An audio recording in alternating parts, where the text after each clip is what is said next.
Sir நீங்கள் வந்து புதுமுகங்களை வந்து அறிமுகப்படுத்துறதுல ரொம்ப எக்ஸ்பர்ட்டாக இருக்கீங்க. ஏன்னா வெண்ணிலா கபடிக்குள்ளே அவங்க எல்லாம் வந்துட்டாங்க.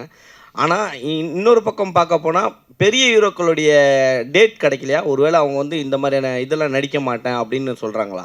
அதனால தான் நீங்கள் புதுமுகங்களை தேடி இது பண்ணுறீங்களா? இல்லை, நான் வந்து பாயமொழி கதை மட்டும் பாண்டி நாடு ஹிட்டுக்கு அப்புறம் விஷால் ரொம்ப வந்து என்கிட்ட வந்து ரெக்வஸ்ட் பண்ணி கேட்டதுக்காக நான் வந்து பாயமொழி கதை வந்து விஷாலுக்காக எழுதினேன். ஓகேங்களா?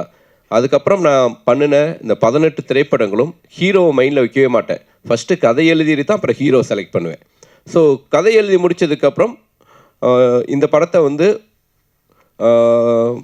ஒரு கரெக்டான ஒரு யங்ஸ்டர்ஸ் பண்ணால் தான் நல்லாயிருக்கும். ஏன்னா இது வந்து ஒரு காலேஜ் முடிச்சுட்டு ஒரு அப்போ தான் அந்த ஒரு 2K ப்ரீ வெட்டிங் ஏஜென்சி நடத்திட்டு இருக்கக்கூடிய ஒரு பசங்களோட லைஃப். அதனால் ஹீரோ இந்த படத்துக்கு செட் ஆக மாட்டா. அப்படி பெரிய ஹீரோக்கள் யாரும் செட் ஆக மாட்டாங்க.